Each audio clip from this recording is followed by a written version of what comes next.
我哋開始嚇，我哋一齊禱告。親愛天父，感謝讚美你，再俾我哋有咁嘅機會學習聖經。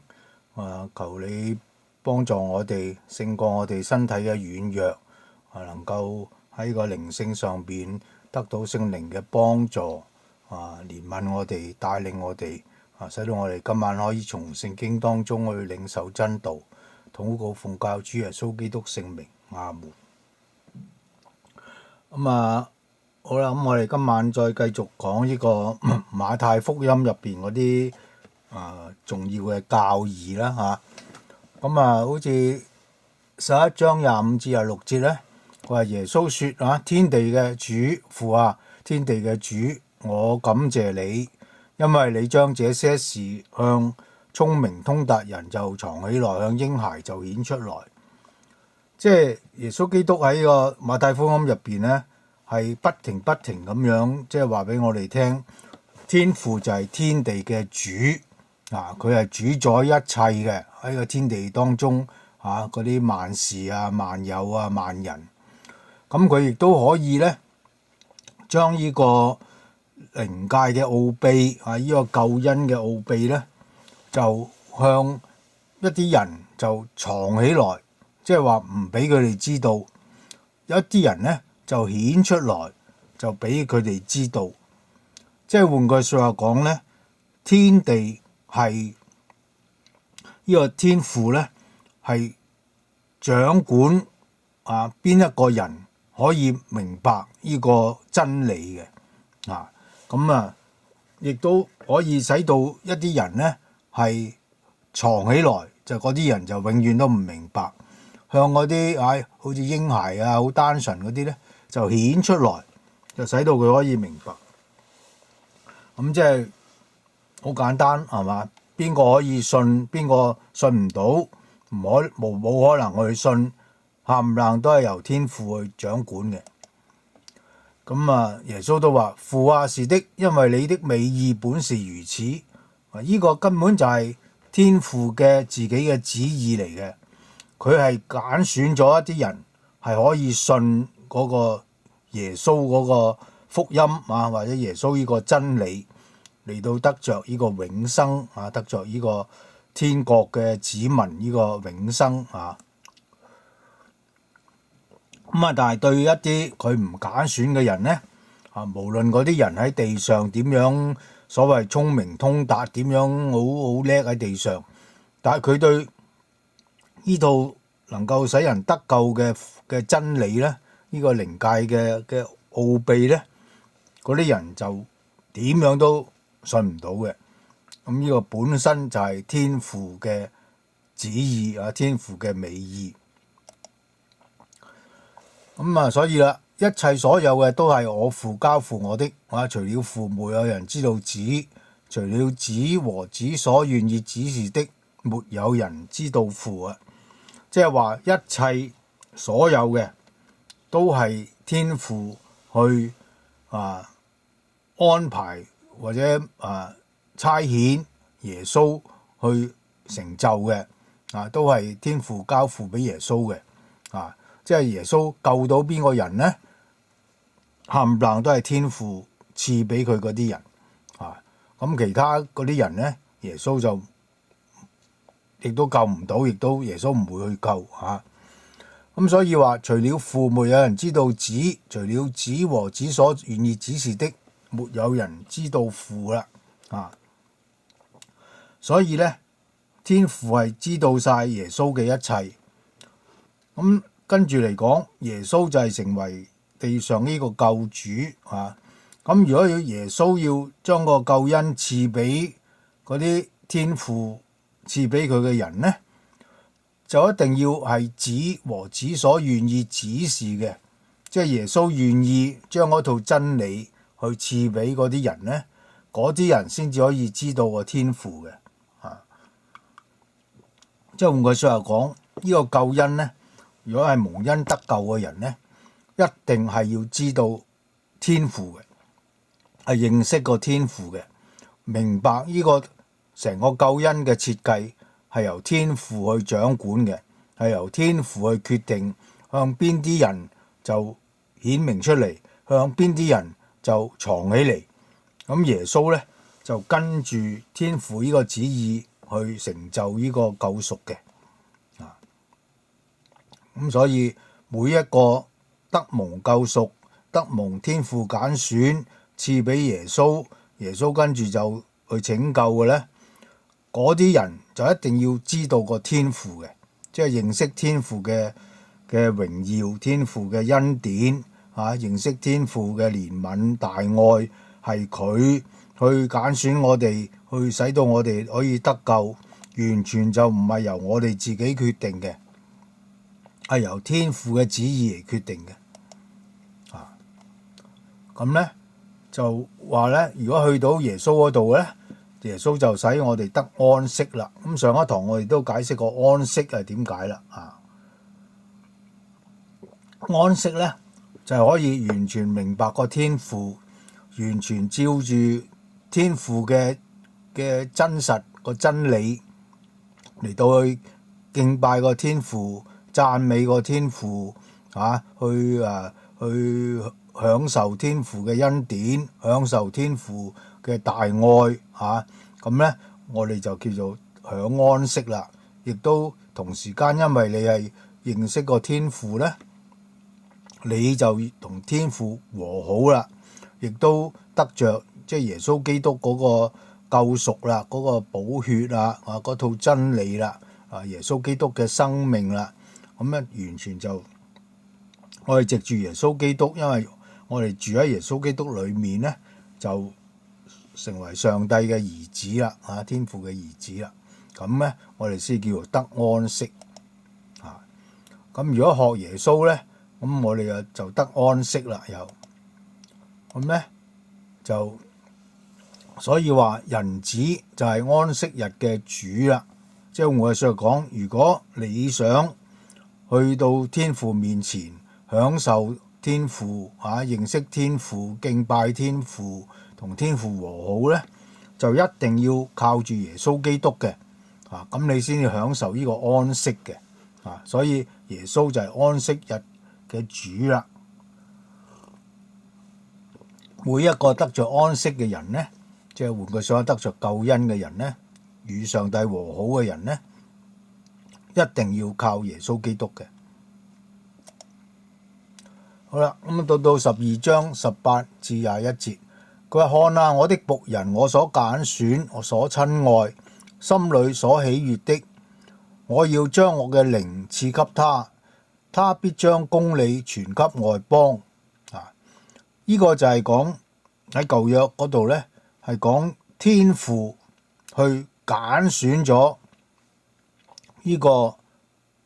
耶穌基督呢個愛子，使到呢個耶穌基督咧成為所有佢要拯救嘅人嘅救主咁所以耶穌咧就跟住就差耶穌嚟到地上道成肉身，跟住去傳揚個真理跟住成就個救贖個贖價十字架咁呢個就係天父對耶穌講喺呢個地上呢個工作嘅時候咧，耶穌就好似係天父嘅僕人咁樣咁但係當然我哋明白耶穌真正嘅天上嘅身份咧，其實就係三位一體嗰個第二個位格同埋聖父、聖子、聖靈咧，三個都係同榮同尊嘅。但係佢哋喺個聖經嘅啟示入邊，呢個三個位格都有唔同嘅工作、唔同嘅角色喺呢個拯救計劃上邊咁耶穌咧就係喺呢個落到嚟地上成為一個人嚟到即係活咗33年咧，咁呢個 case 喺呢個時間咧就係成為天父嘅一個僕人天父一個喺地上係成就呢個救贖計劃咁就係天父揀選嘅，係天父所親愛嘅，咁亦都咧係天父喜悅嘅。當然啦，即係三位一體，佢三個係完全係三個位格都係喺完全嘅愛、完全嘅神聖、完全嘅和諧完全嘅同一個永能神聖聖潔尊貴，所以佢係當然係得到上天父嘅喜悅。咁耶穌係喺地上嘅時候咧，天父亦都將個聖靈去賜俾耶穌所以耶穌咧亦都有完全嘅神聖。咁咧佢又亦都將呢個公理傳俾外邦即係傳俾除咗以色列嘅全世界呢個公理其實即係等於我哋嘅真理亦都等於今日我哋喺聖經入邊可以學習到嘅耶穌嗰啲教訓。咁呢個咧就係真理。咁亦都因為有聖靈係充滿耶穌咧，咁聖靈根本就係我哋話係一個真理嘅聖靈係將呢個真理咧係完全嘅去啟示出嚟咁跟住話咧他不爭競不喧嚷，街上也沒有人聽見他的聲音壓傷嘅蘆葦他不折斷，將殘嘅燈火他不吹滅。即係耶穌第一次喺地上嘅時候咧，係一個好低調嘅。佢唔係話我係上帝我有無窮嘅能力無窮嘅行啲好令到全世界都要個個聽佢講。佢唔係嘅，佢根本就係跟翻天父嘅旨意咧。佢係要救一班係天父賜俾佢嘅人，而其他所有嘅人咧，耶穌係唔需要嗰啲人去認識佢嘅，唔需要嗰啲人去去到敬拜佢嘅咁呢個係即係好特別嘅即係我哋即係覺得上帝做嘅嘢，或者佢天父上帝去差耶穌去成就呢個救贖計劃嘅每一個細節咧，係令我哋地上嘅人咧係好唔明白嘅咁耶穌就係將佢嘅真嘅榮耀真嘅神嘅大能係完全收起唔爭競唔喧嚷街上都冇人聽到佢嘅聲音，有好多聽唔到聲音。壓傷嘅蘆葦他不折斷，將殘嘅燈火他不吹滅。完全係一個好憐憫、好低調嘅一個猶太人嘅先生嗰啲話好似一個教師咁樣。咁同埋佢係唔係立刻去審判嘅，即係話唔係話邊個人我救你邊個人我要即刻去消滅你咁，冇呢啲咁樣嘅。咁佢純粹就係傳一套公理咁咧，好多軟弱嘅人，好多喺地上或者係甚至敵擋佢嘅人咧，佢都係用一個好憐憫、好唔立刻審判咁樣淨係將個福音傳出去。等他施行公理，叫公理得勝，外邦人都要仰望他的名。所以最緊要即係耶穌除咗釘十字架咧，其實就係教訓一套真理出嚟唯有呢套真理咧，就先至可以得勝。即係得勝意思係使到佢要救嘅人咧，就係靠住呢套真理去勝過死亡，勝過魔鬼勝過嗰個罪嘅債所以每一個人如果係要得着呢個天父呢個恩典咧，一定要領受耶穌基督呢套公理或者呢套真理啦外邦人都要仰望他的名即係唔係，當然我哋明白就唔係話每一個外邦人啦，即係話係蒙恩得救嘅天父揀選嘅嗰啲外邦人咧，都係要按住呢套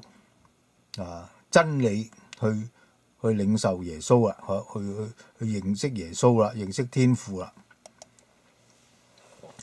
佢話：所以我告訴你們，人一切嘅罪和褻瀆嘅話都可得赦免，唯獨褻瀆聖靈總不得赦免。咩意思呢？即係耶穌就話，當佢喺地上作為一個人嘅時候呢，咁就話俾我哋聽，如果呢個人犯咗地上好多罪甚至對耶穌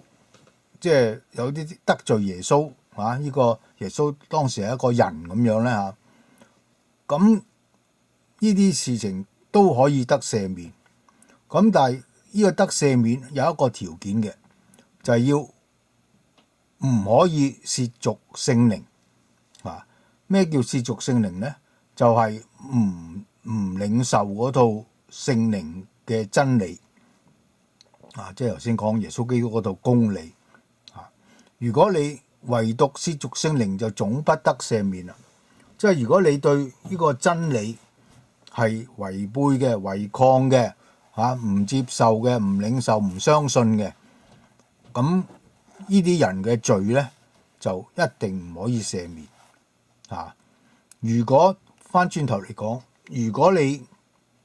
係真心去明白、相信、領受耶穌基督呢套真理呢，咁你就一切嘅罪都可以赦免。甚至你話褻瀆一個地上嘅耶穌嗰個人咁當初你唔信佢係神啦，唔信佢係救主啊，唔信佢咁樣，呢個如果你後來你領受一套公理，即係領受一套真理呢，咁當然你就從個真理入邊呢，你應該就認識天父啦，亦都認識耶穌基督啦，亦都認識聖靈啦。咁樣你就乜嘢嘅以前嘅罪咁樣呢，都可以得到赦免。所以呢，最緊要，如果你一個人可以話可以得到個安息，或者話得到嗰個救恩得到個永生，全部都係講緊呢套耶穌基督嘅公理或者真理或者呢個按住聖靈引領嘅聖靈賜俾我哋嘅呢套真理如果離開咗套真理呢，你就乜嘢罪都不得赦免。如果調翻轉頭嚟講，如果你係真正有呢套真理喺你個靈入邊呢，喺你個心入邊呢，你乜嘢罪都可以得到赦免所以今晚好似上一堂我哋用咗好多嘅主題係講個安息。今晚呢，其實我哋嘅主題呢，就係呢套公理或者呢套真理咁呢個我哋睇下，我哋跟住呢幾節經文有關乎咩真理嗰個重要性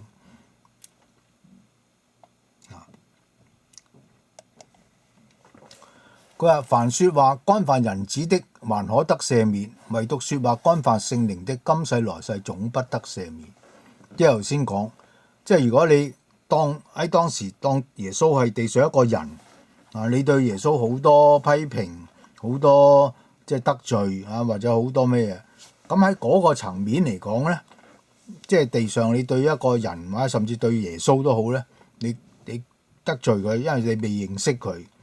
你未去真正去領受到耶穌真正嗰個真理，咁呢，你係可以得赦免嘅即係地上你得罪耶穌都可以得赦免但係如果你說話係干犯聖靈呢，今世來世總不得赦免。咁聖靈就係真理嘅聖靈啦，我哋講過好多次啦即係話如果當你領受到耶穌講嘅公理或者耶穌講嘅嗰套真理，而你係得唔到聖靈嘅幫助，得唔到聖靈嘅帶領咁你就變咗干犯聖靈啦，即係違反嗰套真理啦，或者唔接受嗰套真理啦，或者話你有心有或者特登去扭曲嗰套真理啦，即係唔淨止唔去完全嘅相信完全嘅去領受去感謝，你佢係扭曲咗佢或者話去詆毀呢套真理或者話總之講呢啲真理唔係真嘅好多時候可以未必耶穌係咁嘅意思嘅咁要加咗好多其他嘅意思加咗你人作嘅意思你覺得以為合理你覺得咁樣就好聽啲好多人會信即係總之你無論任何原因，你係扭曲呢套真理唔領受嗰個原本嗰個真理咧，咁你就叫做干犯聖靈。如果你對呢個真理係咁樣嚟，即係唔係完全嘅明白相信咧，總之你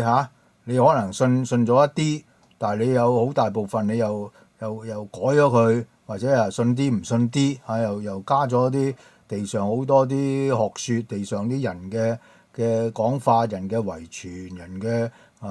嘅智慧或者點樣，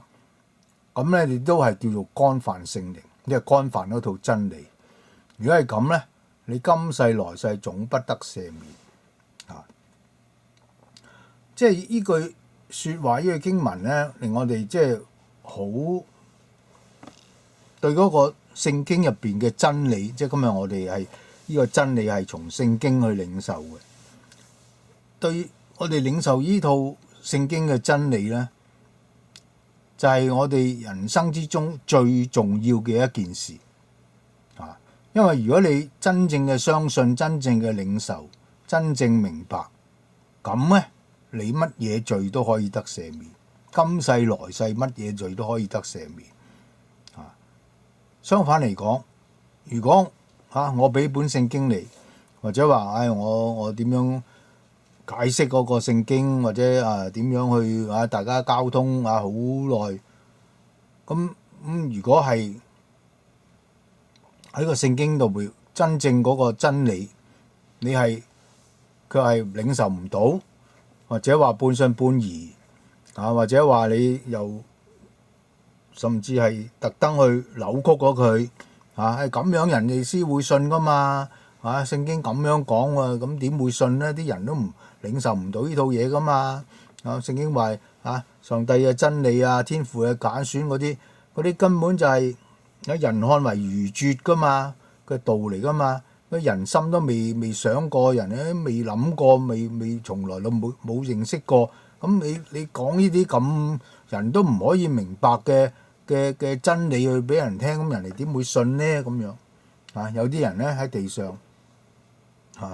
為咗使到多人信唔知佢信乜嘢啦，信佢嗰個假嘅耶穌咁咧就去作一套假嘅真理出嚟。但係如果係咁樣咧，你就叫做干犯聖靈你如果唔係按住真嘅真理去傳，唔係按住真嘅真理去信咧，咁你就今世來世都總不得赦免所以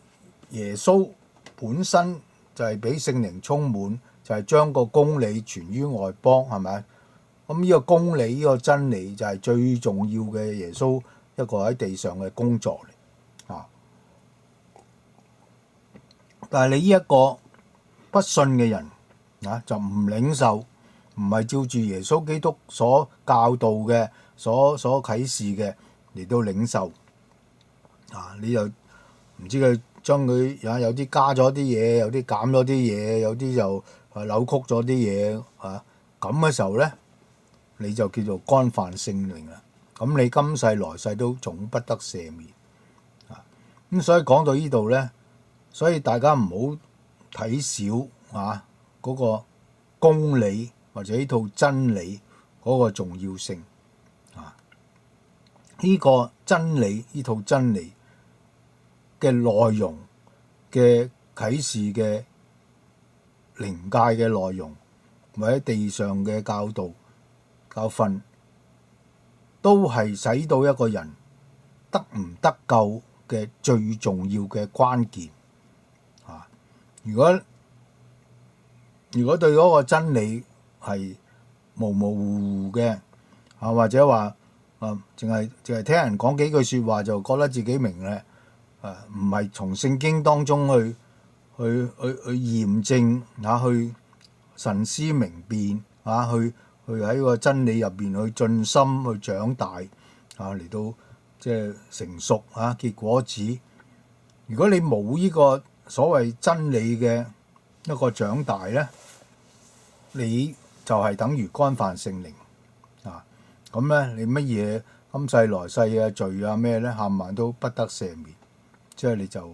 得唔到個救恩。所以呢套公理，呢套真理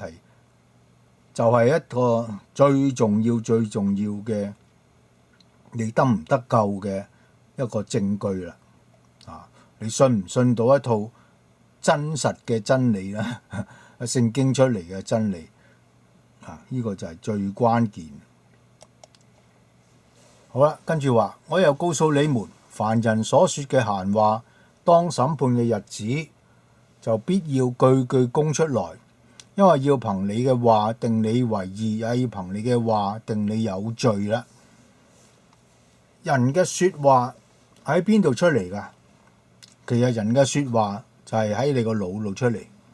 但係你個腦佢點解要想到講啲咁嘅說話呢？其實就喺你個靈嗰度出嚟，喺你個靈魂嗰度嚟到影響嘅。即係換句説話講，如果你個靈魂入邊咧係有真理嘅，你一路即係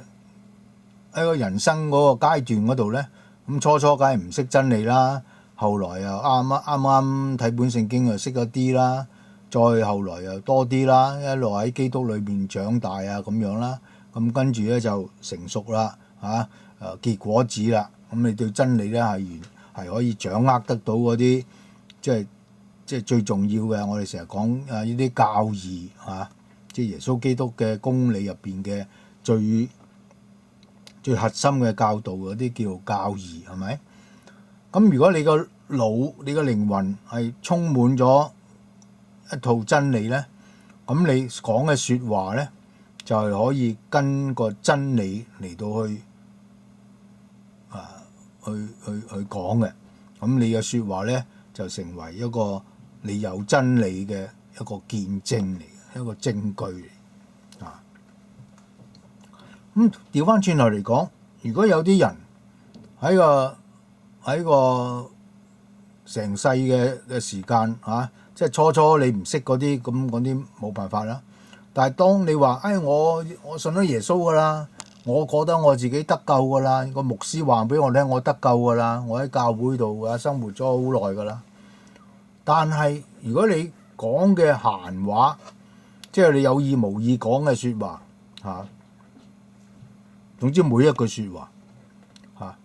你都要句句供出來。即係上帝係會審你嘅，咩意思啊？即係會從你嘅每一句嘅説話入邊咧，就要憑你嘅話定你為義，又憑你嘅話去定你有罪啦。即係話，當你呢個人話自己得到個救恩啦，話自己信咗耶穌啦，話自己係基督徒之後咧，你講嘅每一句説話都應該係為呢個真理作見證嘅，即係有真理嘅內容喺入邊。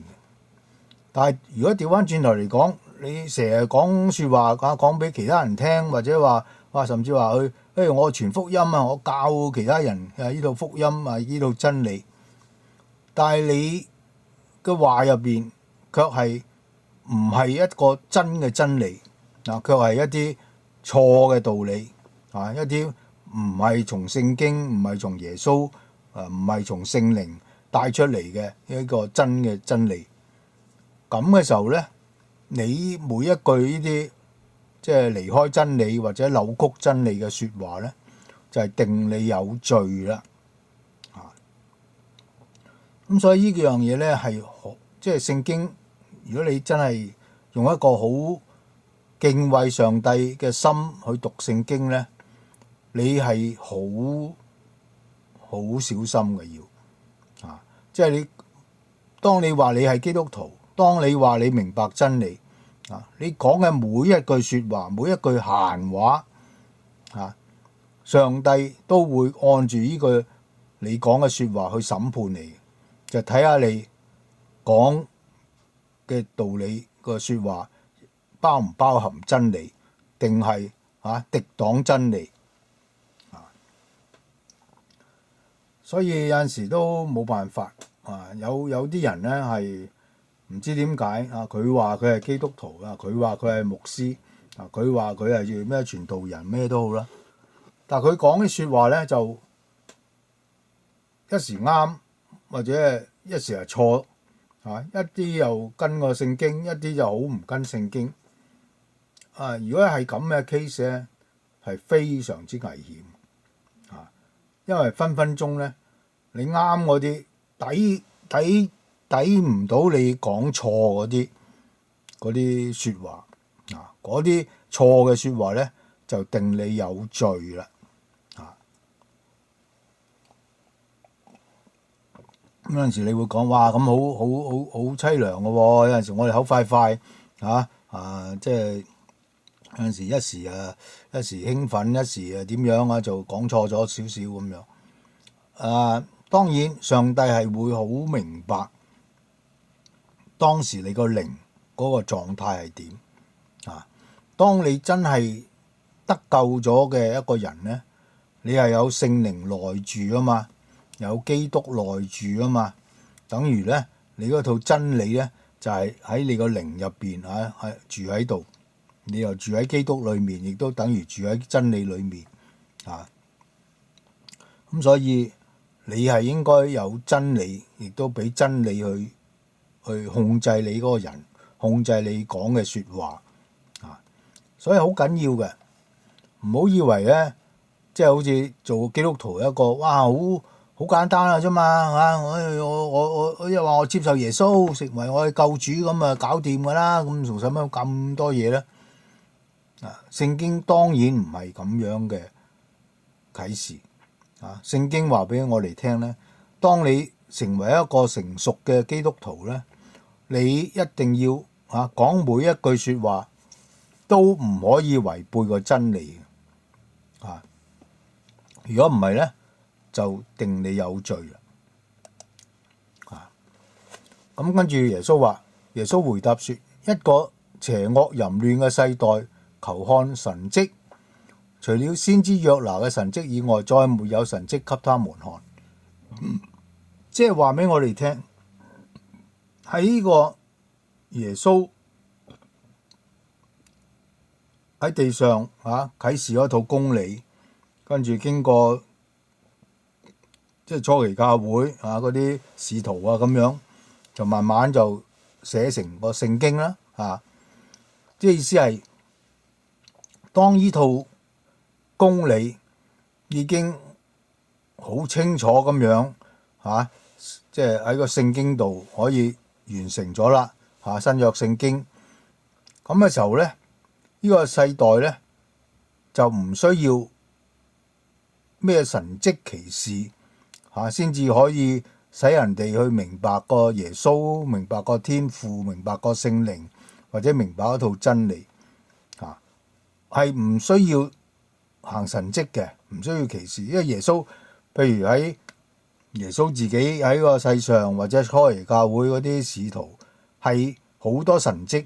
好多即係，但係嗰啲神蹟都唔係好多人見到都係佢側邊嗰啲幾個人見到嘅啫，係咪？咁咧嚟到證實即係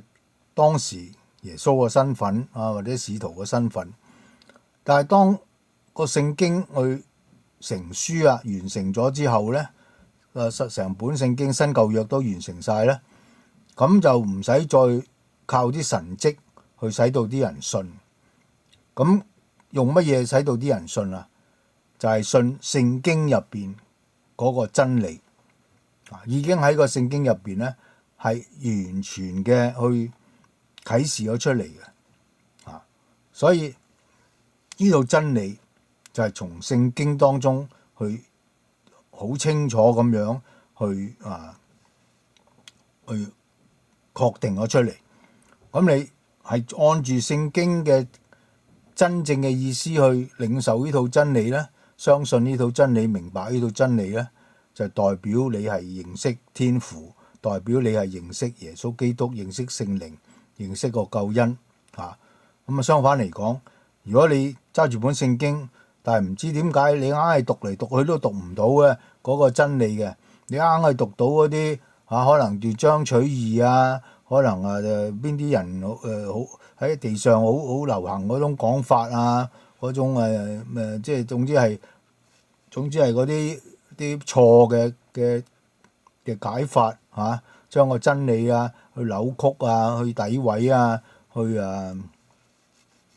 去唔知咩原因咧，就去即係攞唔到嗰套真正嘅意思啊咁咧，即係唔係按住正義去分解真理嘅道咧嚇，咁啊用咗好多其他嘅義嘅其他嘅古靈精怪嘅解釋嚇，咁嘅時候咧就代表你就得唔到個救恩嚇，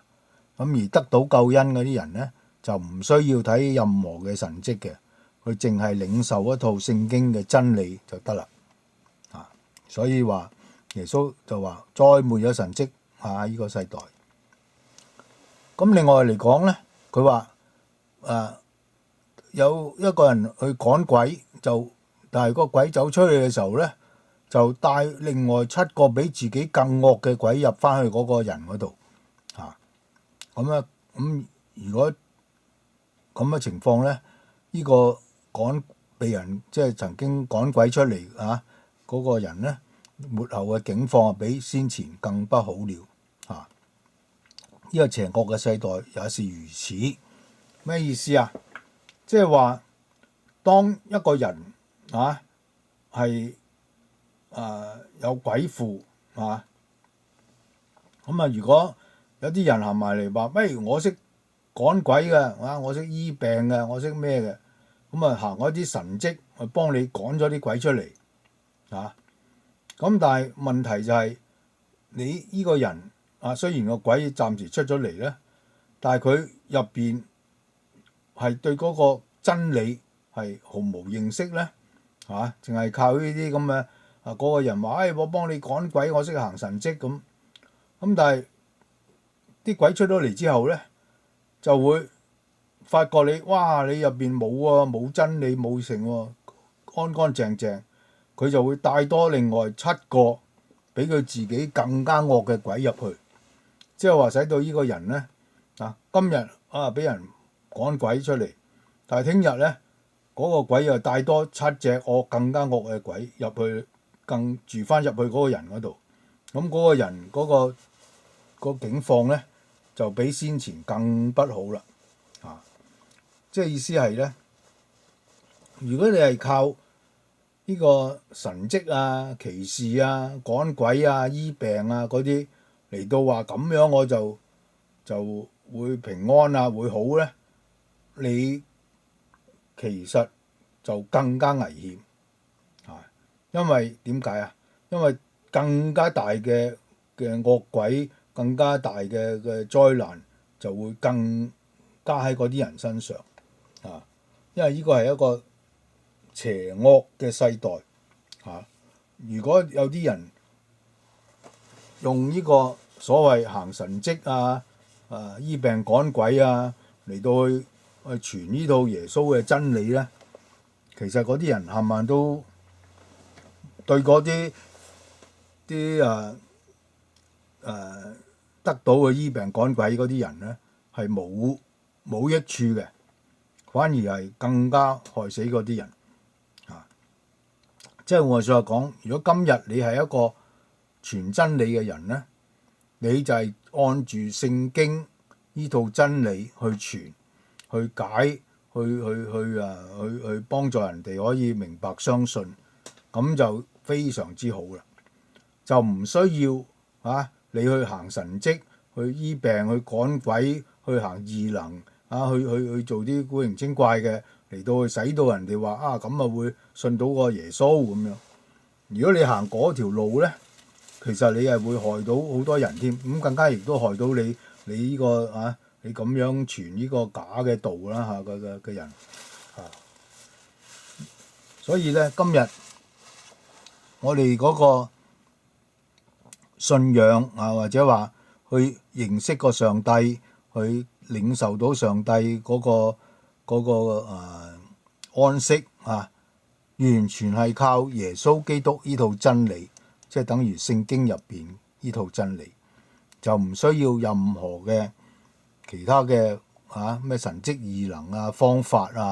或者點樣地上人好多嘅人設計嘅模式嘅嗰啲咁樣嘅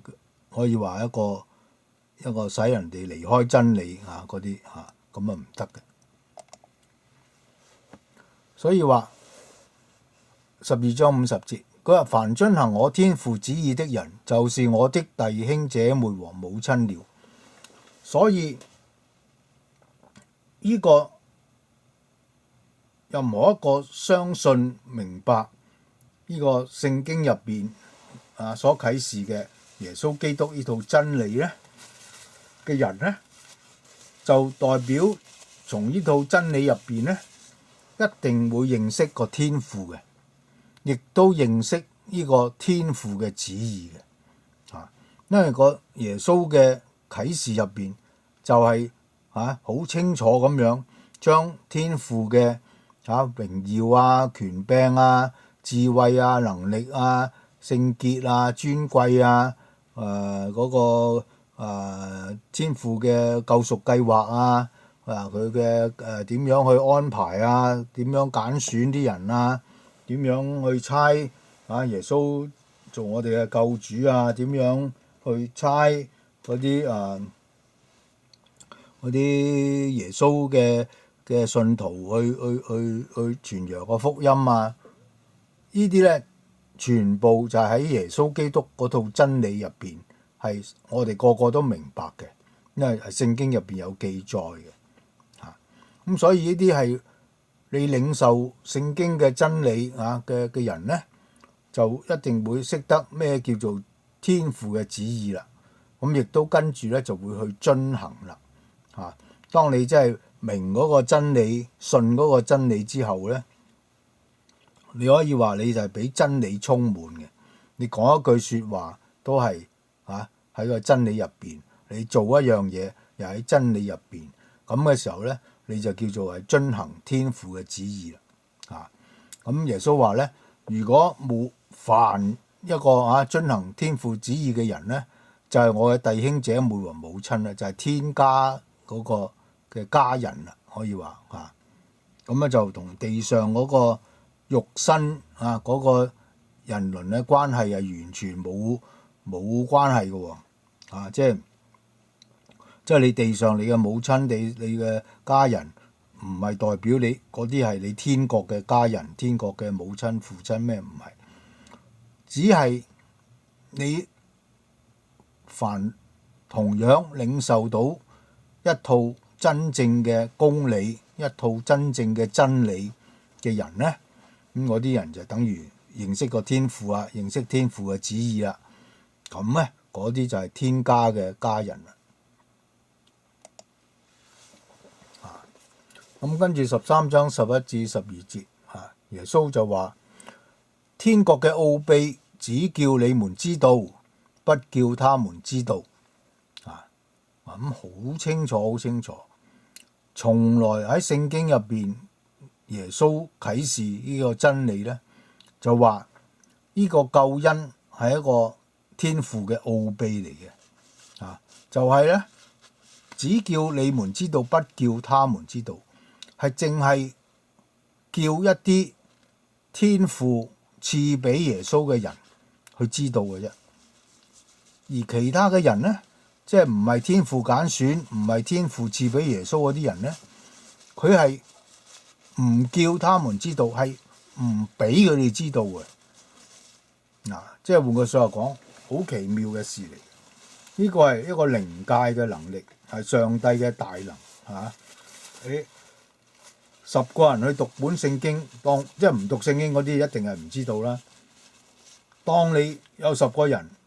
個個都拎起本聖經嚟讀，咁但係有幾多個人真係可以領受到聖經入邊嗰度真理咧？有啲人咧就係讀嚟讀去都硬係唔知讀錯咗啲嘢出嚟嘅。佢領受咗另外一啲唔係聖經入邊嗰個真正嘅解法咁佢領受嗰啲就唔係叫做真理啦即係讀住本聖經，佢係讀唔到個真理嘅。咁呢個係好奇怪嘅事嚟嘅所以你話邊一個群體都好咧，個個都話讀聖經好多唔同嘅宗派，唔同嘅咩嘢，個個人都有本聖經，但係一啲人就讀到，一啲人就知道另外一啲人咧讀極都讀唔到，就等於唔知道嗰套真理咁原來呢個係一個上帝嘅奧秘嚟嘅如果你唔係得到天父嘅揀選唔係得到耶穌肯將個真理賜俾你，又唔係得到聖靈去帶領你、開啟你、幫助你咧，係冇一個人可以讀到個真理嘅當你屋企有10幾本聖經都好咧，你係讀唔到嗰個真理。咁相反嚟講，如果係你係天父揀選嘅，耶穌要救贖嘅聖靈要去帶領你嘅，你就一定讀到所以邊一個知道，邊一個唔知道咧，其實係由上帝去決定嘅咁呢個就叫揀選啦所以咧，如果係上帝嘅揀選，就唔需要你地上嗰啲人去做一個因素嚟到決定信唔信到真理一個人喺地上可以真正嘅相信一套真理，唯一一個理由就係因為你有上帝嘅揀選你先至跟住地上你可以相信，可以明白如果冇上帝嘅揀選咧，你地上你話做任何嘅決定你話你自己咩有完全自由意志，係咪都係你自己喺度自己以為嘅自己係喺度亂講嘅。你點樣完全點樣自由都好，你都永遠都唔可以明白呢套真理因為你係冇上帝嘅大能喺你入邊，冇上帝嘅憐憫喺你入邊，冇上帝嘅揀選，冇上帝嘅大愛喺你入邊，你就點樣地上點樣決定，點樣決定，點樣決定，點樣覺得自己做得啱，都係錯嘅，都領受唔到一套真理咁仲再講清楚啲，佢話凡有的還要加給他，叫他有餘；凡沒有的，連他所有的也要奪去即係話如果你真係有，意思係你真係有呢個上帝嘅工作喺你嗰度咧，即係有上帝嘅揀選有基督嘅救贖有聖靈嘅幫助咁咧，你初初係識少少，跟住咧就要繼續加俾佢。咁你喺個真理嗰度咧，你就可以長大啦，你可以成熟啦，結果子啦，亦都可以分俾人添啦，即係可以傳呢個真理去幫助其他人啦。但係凡沒有嘅，連得所有嘅也要奪去。即係話，如果呢個人係冇上帝呢個揀選嘅，冇上帝呢個嘅決定嚟到拯救你嘅咧，就算佢初初讀本聖經，好似好開心，好似讀到些少嗰啲嗰啲口號耶穌啊、十字架啊、救恩啊、點樣呢個永生啊咩，冚唪基督教嘅口號，當你冚唪識晒都好咧，但係都係得個口號，你係信唔到入去個內容。咁嘅時候咧，連呢啲你所有嘅呢啲好表面嘅信心啊、個認識啊都好咧，遲啲也要奪去，都冇埋嘅會。因為你冇上帝嘅能力，冇上帝嘅恩典喺呢個人身上咧，嗰啲人點樣信都信唔到入去嗰個真正嗰個核心嗰個成熟嘅嗰個教義入邊。佢係可能信到一啲表面嘅口號嘅好皮毛嘅，成日都話我哋咩都愛，咩都侍奉，我哋咩都要點樣喺地上做乜，話做好多工作咩？但係冚唪唥其實同嗰個真理嘅相信咧，其實係越走越遠嘅。呢啲教導咧，好多時候唔係從聖經出嚟嘅，係俾地上嗰啲所謂假教師啊、假師傅啊嚟到去操控你嘅啫，去誤導咗你嘅啫。所以我根本邊一個人可以信到呢套真理嚟到靠住呢套真理去因信稱義咧，得着呢個救恩咧？冚唪唥呢個係天國嘅奧秘，而天國嘅奧秘咧係由上帝去掌管嘅。上帝要你知道，你哋就知道；如果上帝唔使你知道，你就永遠唔理你地上做咗好多咩外表上嘅話又讀聖經，又喺教會度侍奉，又唔知做乜嘢，都係唔知道。所以一個人係咪真正去明真理、信真理，冚唪唥都係喺上帝嘅掌管當中。上帝要你知，你先會知；上帝唔使你知，你就一定知唔到。所以我用比喻對他們講啦，是因為他們看也看不見，聽也聽不見，也不明白。所以耶穌基督有陣時喺地上，點解突然間佢解釋個天國嘅教義嗰個時候咧，佢係用比喻去講咧，就係解釋呢個情況。即係話，如果講起比喻咧，就好多種解法都可以嘅。一個比喻啊嘛，唔係講即係唔係一個平鋪直敘咁樣去教導嗰套真理啊嘛。所以咧，唔同嘅人對耶穌講嘅比喻咧，就有可能有好多唔同嘅詮釋啦，唔同嘅解法啦。咁當然有啲人就係解錯晒嘅，按住同一個比喻佢唔解咗，佢唔知去邊度。有啲人就會解得啱嘅。咁呢個咧，耶穌就係用咁樣嘅方式去分開兩類嘅人。一類就係上帝要佢知道嘅，咁佢哋啲人咧就會明白嗰個比喻，或者話遲啲咧耶穌親自向佢哋解釋嗰啲比喻，咁使到佢哋可以明白。跟住嚟講，有另外一班人根本就係上帝唔需要佢哋知道，唔需要佢哋明白嘅，所以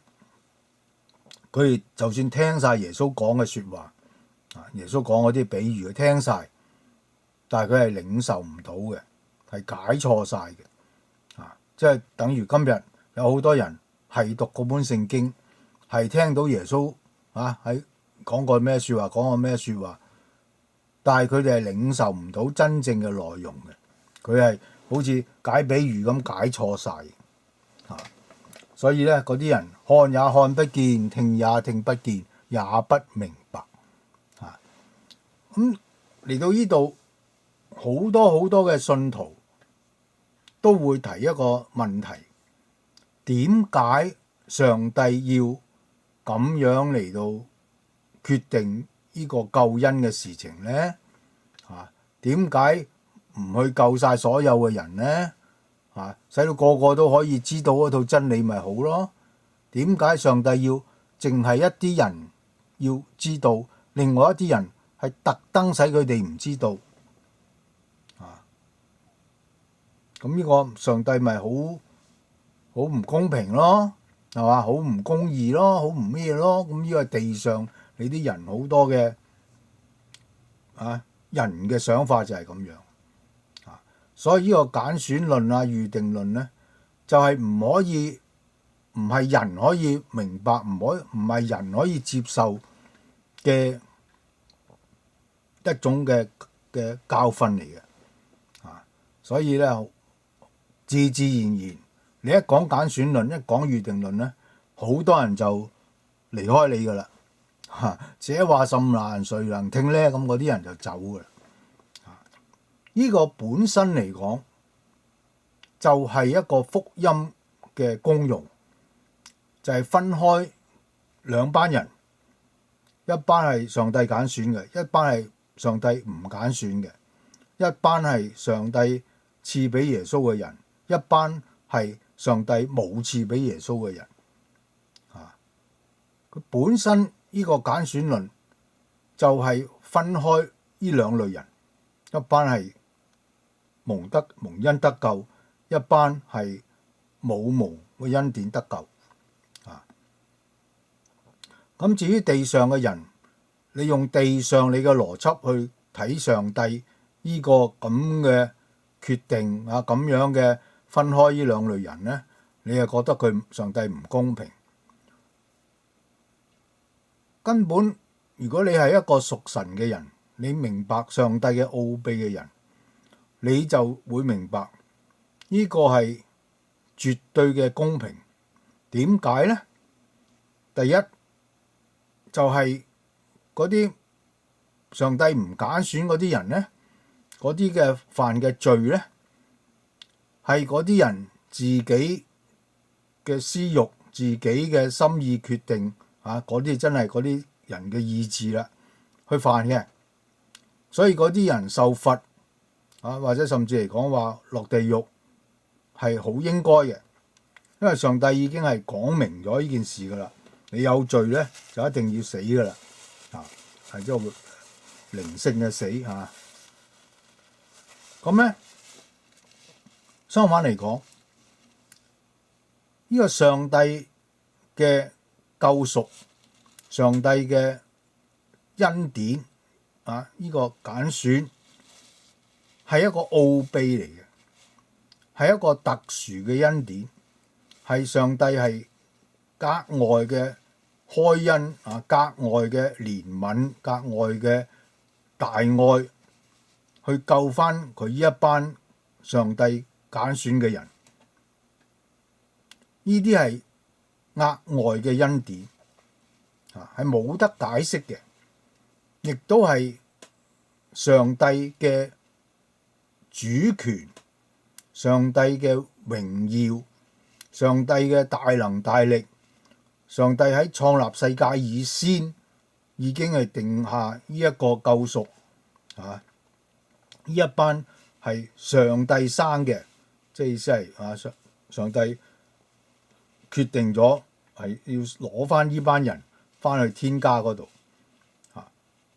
咁呢個係完全係一個奧秘。當然我哋明白呢個叫恩典。叫做係恩典就唔係個個人得嘅，係只有蒙恩嗰啲人先得到嘅，咁先叫做恩典。如果個個人都有嘅咧，就唔係叫做恩典。即係好似個個人都犯罪，如果個個人都救晒咧，咁嗰個罪咧，犯罪就唔係叫做犯罪。所以一定要分開嘅。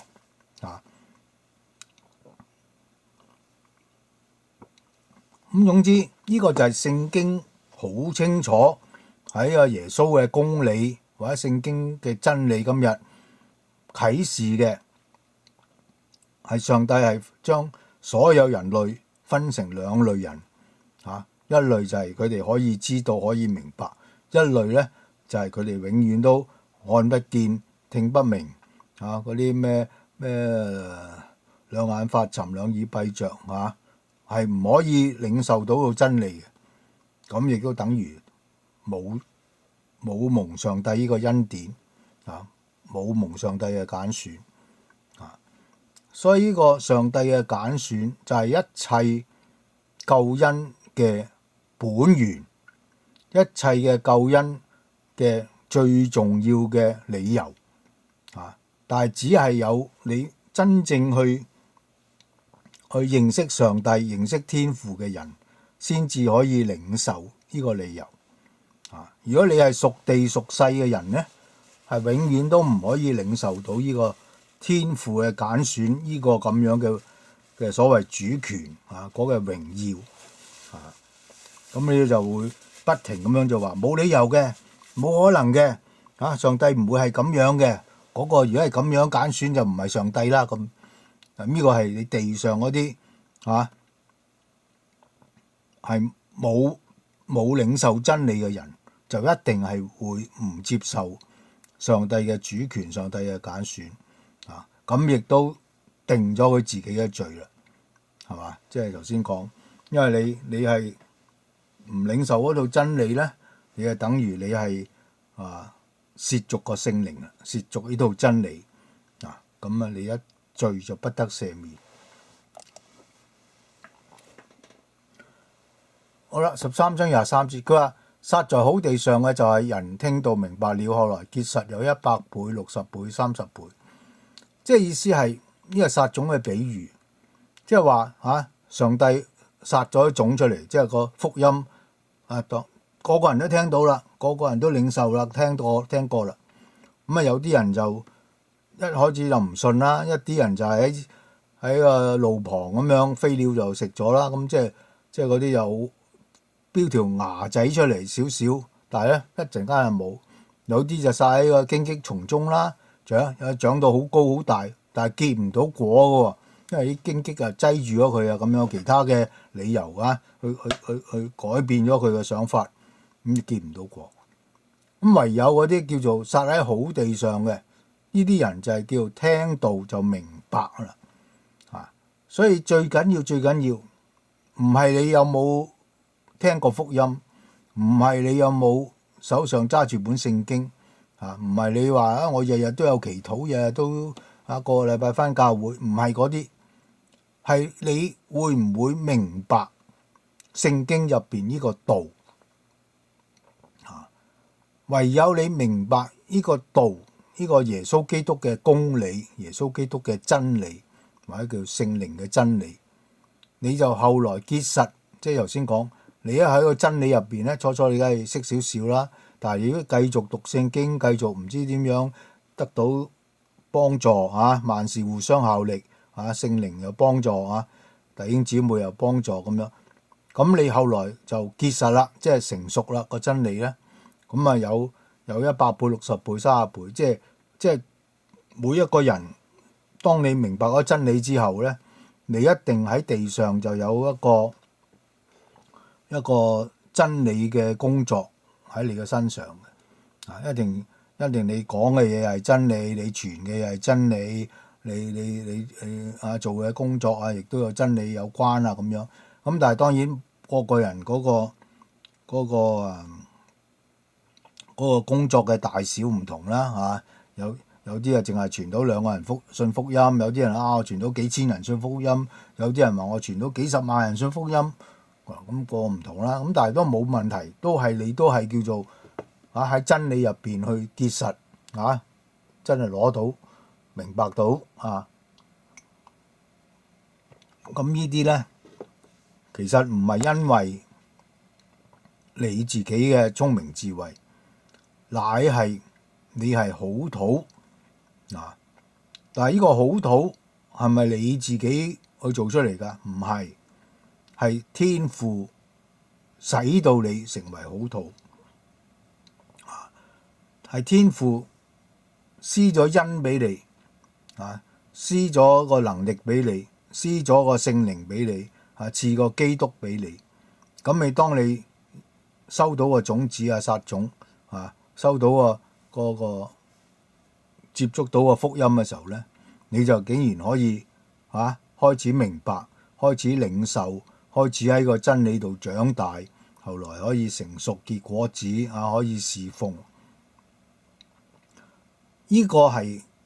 成個救恩嗰個嘅一個程序啦，一個過程啦，係咪？但係呢個過程入邊咧，有好多人係接觸到個福音嘅，嗰啲種係啲撒種，比如撒到去嗰度嘅，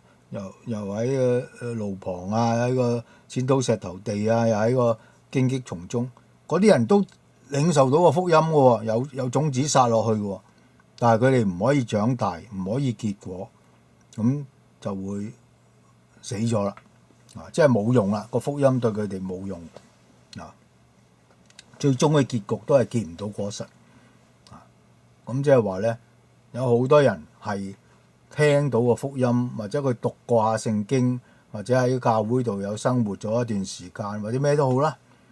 但係如果一個人喺個心入邊真係領受唔到嗰套真嘅真理咧，都係等於結唔到果實，即係等於係得唔到個救恩。即係你呢個信咧，就唔係一個完全嘅信啦。你係一個唔知啦，可能信錯咗，或者話信啱一半，信錯一半，或者我信咗90% 都啱信咗10% 唔啱，我淨係有揀選，我唔信啫嘛，咁得唔得咧？係唔得嘅。話俾你聽，個真理咧係一套嘅，一整套嘅啟示。如果你係真正係蒙呢個恩嘅，蒙耶穌蒙聖靈嘅幫助嘅咧，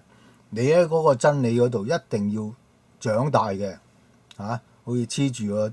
耶穌呢個真葡萄樹咁喺耶穌嗰度長大，咁你一定咧就要結果嘅，即係成熟嘅，一定嘅。個個信徒都係經過呢個程序嚟到最終係得到呢套使到你得救嘅真理，所以有陣時都好奇妙嘅，你點樣 define 你信乜嘢真理先可以使到你得救咧？你信聖經入邊一句經文咩？定係話信一卷書咩？定係信66卷書咁樣？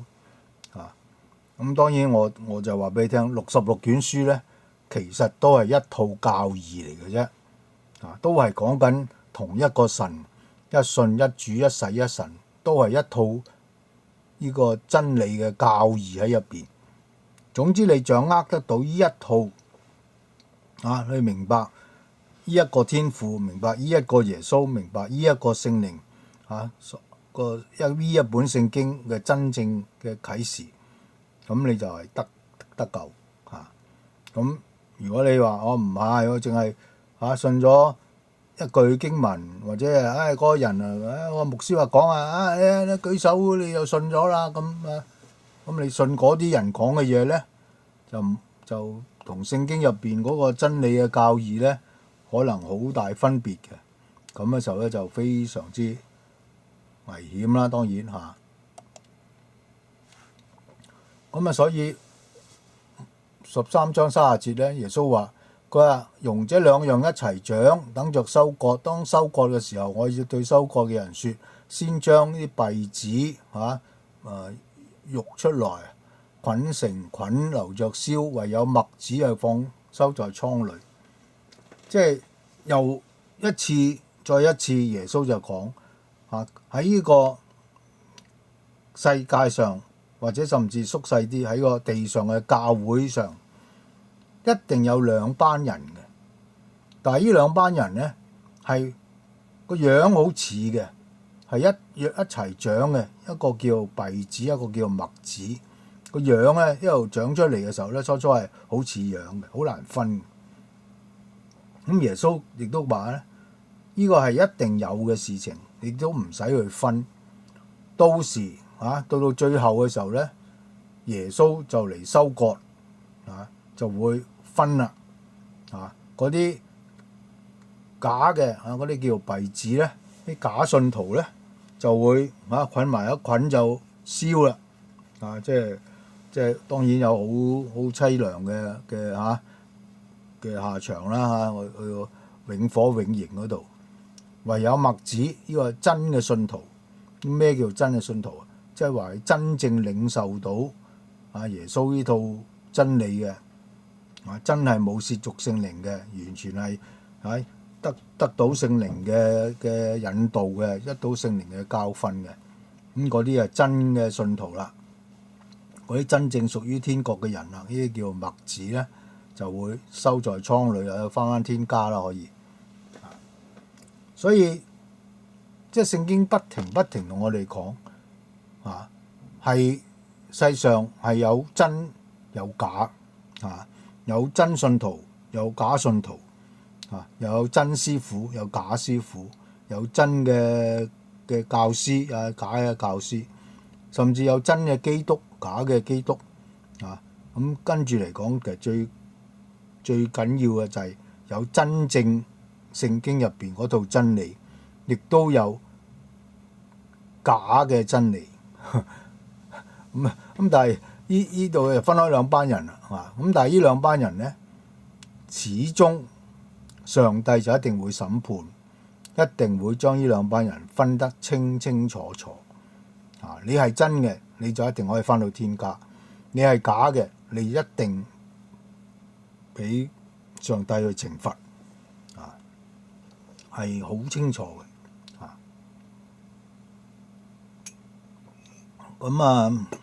咁我哋從呢啲聖經嗰度應該得到啲咩教訓呢？即係簡單講，你就要非常之小心，非常之留意，非常之要俾心機去學習呢個聖經去尋找去留心嗰啲每一個人嘅教導留心你自己身邊嘅所謂師傅邊啲弟兄邊啲自稱為有基督嘅人自稱為識解聖經嘅人，你咪睇下佢哋點樣解本聖經咯。最緊要咁有啲人即係嗰陣時好多人話我哋聖經唔識解啦，我話睇下嗰個人嗰個行為好唔好啦咁樣。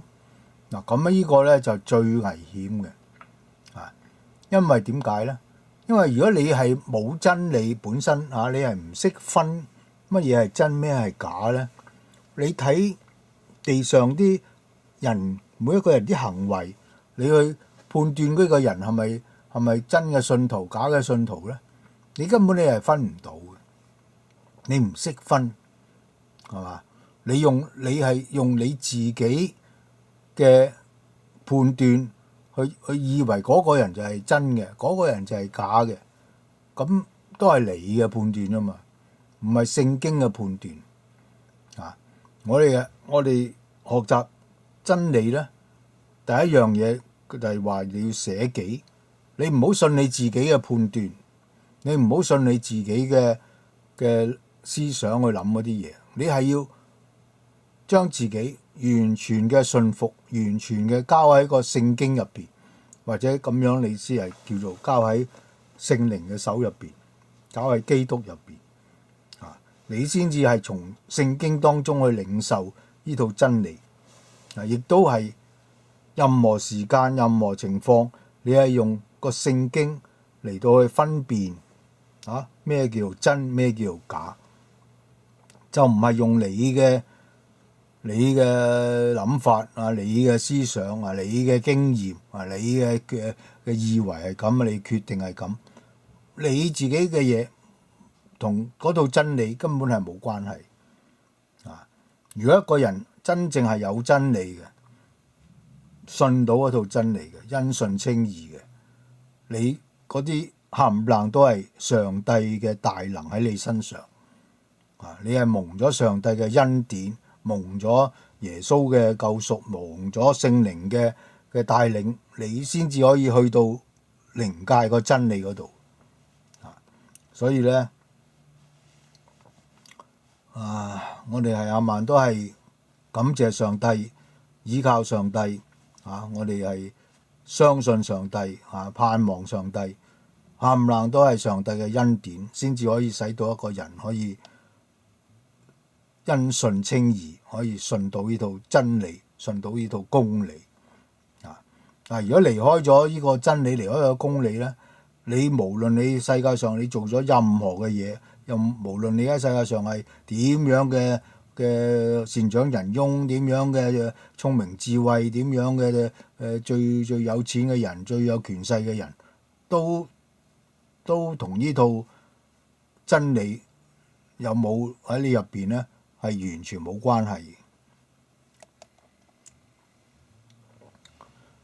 好啦，咁再講埋少少啦，呢啲比喻啊。13章31至32節，佢話有個比喻，就話天國好似一粒芥菜種，有人拿去種在田裏，這原是百種裏最小的，等到長起來就卻比各樣嘅菜都大，且成了樹，天上嘅飛鳥來宿在它嘅枝上。咁呢個都係講出就係呢個地上嘅教會咧，係從一個好細嘅一個初期教會得嗰幾個門徒啊、使徒啊咁樣開始咧，就後來就呢個福音傳遍天下啦，地上就成為好多教會啦，呢個信耶穌咁呢個咧就成為好多嘅地上呢啲教會，地上嗰啲唔同嘅宗派、唔同嘅咩都有耶穌啊咁樣。咁但係當地上有好多呢啲地上嘅教會，個個都話信耶穌咧，就會有好多天上嘅飛鳥啦，宿在他的枝上，就一定有好多假嘅信徒、假嘅師傅、假嘅先知、假嘅牧師、假嘅神學院乜嘢都有噶啦，就喺呢個所謂地上呢個教會嗰度所以地上嘅教會就係一個世界嘅縮影，可以話有一啲人信，一啲人唔信。唯有係真正嘅耶穌基督嘅身體，耶穌基督嘅真嘅教會咧，就每一個人每一個都係真正得着個真理，得着個福音，係明白天父嘅榮耀明白耶穌嘅大能，明白聖靈嘅啟示。咁呢啲冚唪唥就係每一個人都係信同一套真理咁，但係冇辦法，地上當你個教會好多嘅時候咧，好多所謂個個都話自己信徒咧，當中就有真有假噶啦。咁另外一個比喻就係天國好像個麵酵有婦人拿來藏在三斗麵裏，直等個全田都發起來，又係一樣啦。即係發起來好大嘅時候咧，但係入邊係有一啲係真正嘅麵粉，有啲係真係一個發酵粉咁係兩樣嘢嚟嘅雖然撈埋咗成嚿嘢都係白雪雪啲粉，但係入邊其實係有兩樣一樣係麵粉，一樣係發酵粉。咁冇辦法又係咁樣，咁有真有假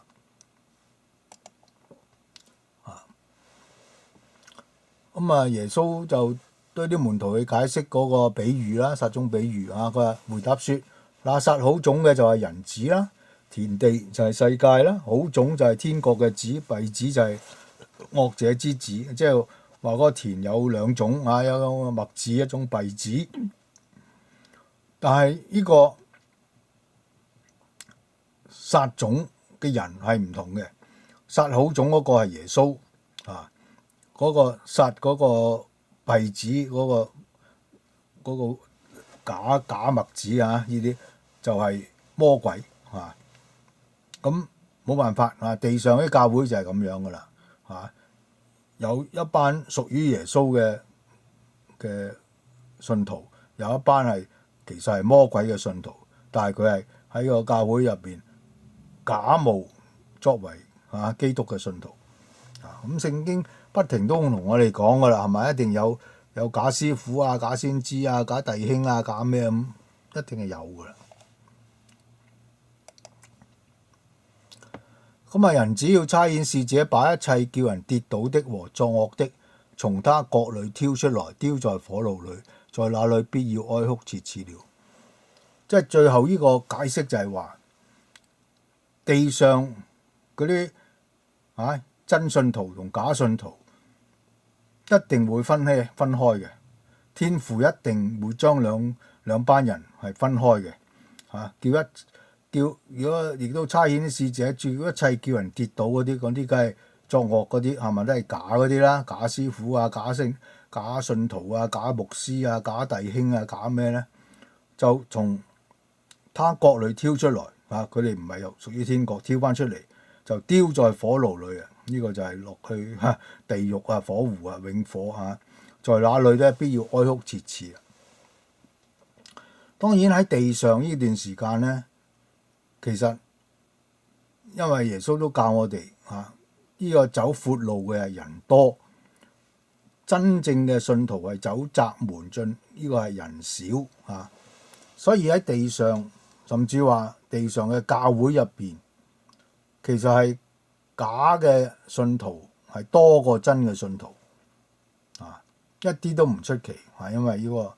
我哋走窄門走窄路進窄門係人少，但係我哋咧就唔好用人多人少去睇，我哋係用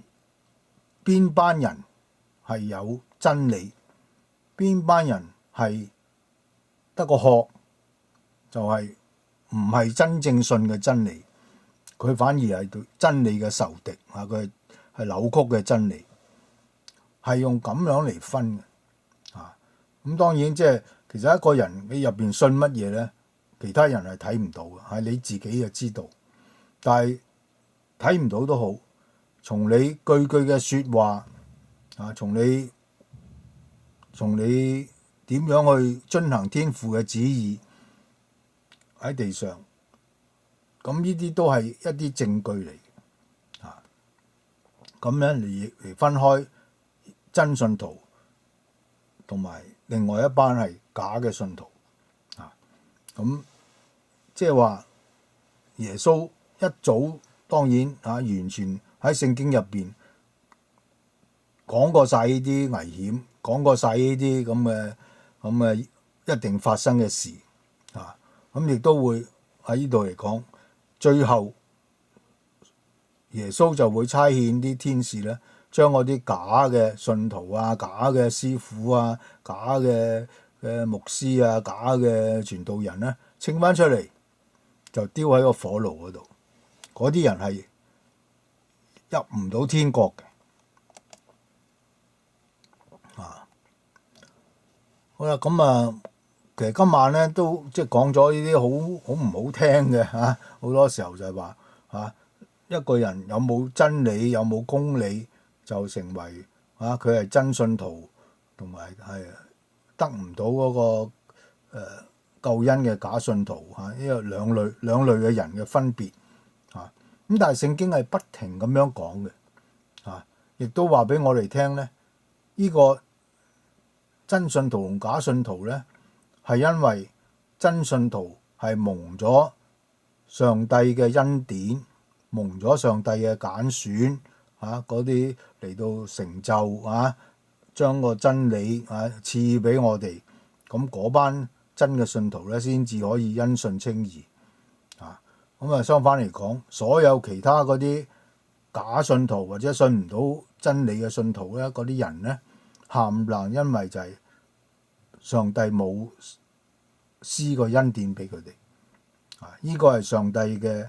主權亦都上帝係對嗰啲人，因為嗰啲人個個都係自己私欲犯罪得罪上帝咧，上帝係對佢啲人咧係有憤怒嘅添嘅，唔淨止冇個愛，係有好大嘅憤怒。咁呢個就係上帝嘅公義啦嚇。咁而蒙恩得救嗰啲咧，就係額外嘅恩典啊，額外嘅慈愛，額外嘅憐憫啊。咁所以咧，如果你係一個蒙揀選、蒙恩嘅人咧，你就一定信到嗰套真理，亦都按住呢套真理咧，明白呢個救恩完全係出於天父，本於天父啊，將一切榮耀、頌讚、感謝冚唪唥歸翻俾天父啊。咁但係呢一啲嘅我哋信呢套嘅道理咧，冚唪唥係從聖經出嚟嘅，冚唪唥係耶穌自己嘅啟示嚟嘅。我哋係就照住呢個咁樣去信啊，就一啲係深信不疑，咁樣嚟到因信稱義啊！呢個就係代表你係一個蒙恩嘅人啊。咁今晚我哋又講咗呢啲即係關乎呢個公理或者真理啊嗰個非常之重要嘅一個咁嘅地位啊。因為喺地上咧，邊一個人有冇個天國嘅救恩喺你身上咧，就係睇下你有冇領受到一套真正嘅真理啦。啊，就係從聖經出嚟嘅真理啦。啊，咁呢啲我哋都即係今晚咧就講出咗呢個真理嘅重要性啊。好啦，咁我哋今晚一齊祈禱喺度。親愛天父，感謝讚美你，你從聖經當中將好多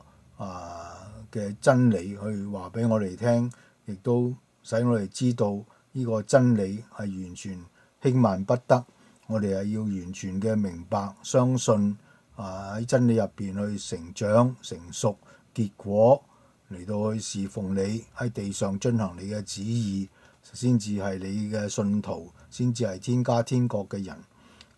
我哋為着我哋喺地上呢個可以明白上帝嘅恩典，明白上帝嘅權柄能力，我哋唔係靠我哋自己，完全係上帝施嘅大能喺我哋身上。我哋感謝你今天晚上嘅時間，我哋感謝你，我哋禱告奉靠主耶穌基督聖名，阿門。